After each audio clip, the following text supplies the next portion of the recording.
ముందు తీసుకోండి, జీ ముందు తీసుకోండి.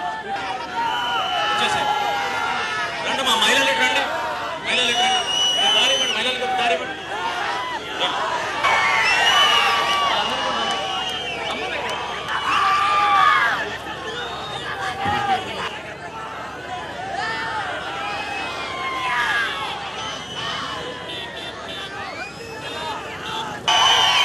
కాంగ్రెస్ పార్టీ రథసారథి రాష్ట్ర ఎన్నికల ప్రచార బాధ్యత తీసుకుని శ్రీకాకుళం నుంచి ఈరోజు గుంటూరు జిల్లా ప్రవేశించి మన నియోజకవర్గంలో రావడం మనందరి అదృష్టంగా మనం భావించుకున్నాం.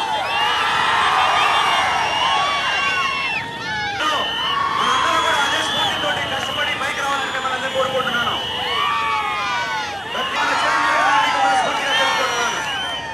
దయచేసి మీరందరూ సహకరించండి, ఓపిక రండి. మహిళలు చాలా మంది ఉన్నారు, మీకు పోయేదాకా దయచేసి మహిళల్ని కొంచెం చిరంజీవి గారిని మిమ్మల్ని ప్రసంగించమని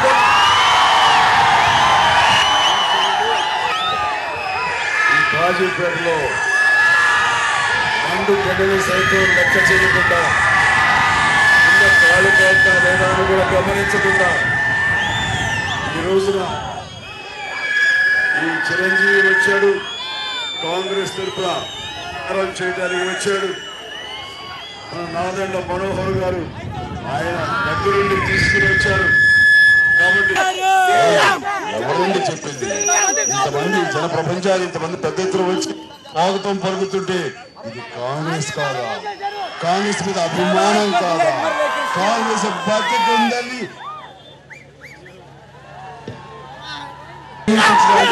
కాంగ్రెస్ ఎవరు కదర్చలేరు, ఎవరు తొక్కలేరు, ఎవరు సముద్రంలో కలిపేయలేరు.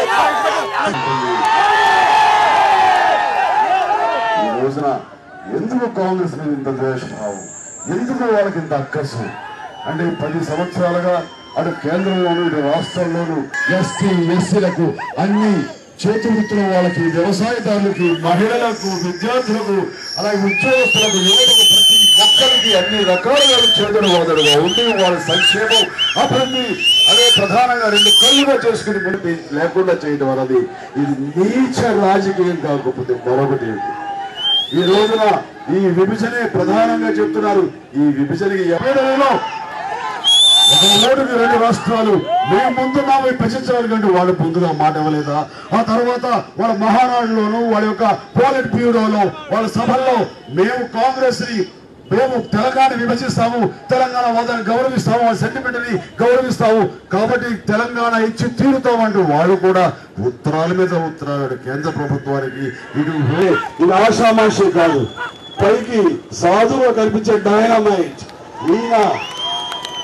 ఈనాటి వ్యక్తి ఈ ప్రాంతానికి ఉండడం యొక్క చేసుకున్నటువంటి గొప్ప అదృష్టంగా భావిస్తాను. ఎందుకంటే నేనే కనుక ఇలాంటి సోదరుడు నాకు ఉంటే నిజం చెప్తాం, మా ఇద్దరి కలయికతోటి ఈ యొక్క కాంగ్రెస్ ని అత్యున్నత స్థితికి తీసుకెళ్తాం. కాంగ్రెస్ కి మేము కంచు కోటలో ఉంటాం.